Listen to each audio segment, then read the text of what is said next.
All right, guys, so I'm having an issue with my fuel pump. I was driving down the road, down the coast here in California, about 90 miles south, and my transmission started to have some shifting issues. And I pulled over on the side of the road to check the transmission oil, and the car just shut off. Tried to turn the key on, and the pump's not working. Now, I replaced the fuel pump probably about a month or two before that happened. So it was a new fuel pump. Also replaced the fuel pump relay. I ended up having to get it towed back up here after pulling the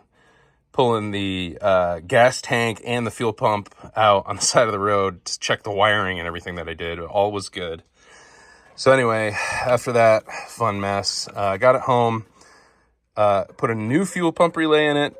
And what's happening right now, if you guys look at the connections on the fuel pump relay, what's happening is I'm getting constant power from this one right here, which is, let's see, that one is 85. And when I turn the key on, this relay is clicking. So I know that it's getting switched. When I jump this connection with that connection, the fuel pump actually turns on and starts pumping. The car doesn't start. I'm still having trouble getting the car to start. But when I put this in here, when I put the relay in here, and I test to see if, when I turn the car on, if I'm getting connection over onto this one, which is where I should be getting it, I'm not getting any circuit.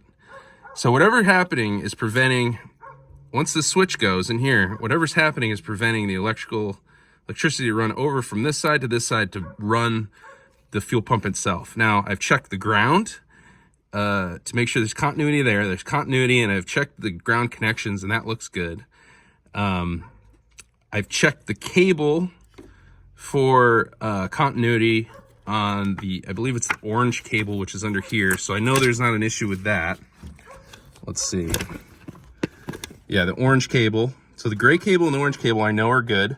Obviously, when I jump that with a wire, it runs the fuel pump. Now, the green cable, which I believe goes to the PCM, I checked that for the most part. It looks good. And I'm wondering if that has something to do with this. I'm wondering if I have an issue with my PCM, and maybe that's what was causing shifting issues when the car broke down. Sorry, this is a long video. If you guys know how to fix this thing or have any advice, I'm not an expert in this electrical stuff, but any advice you guys have would be super appreciated. Thank you so much.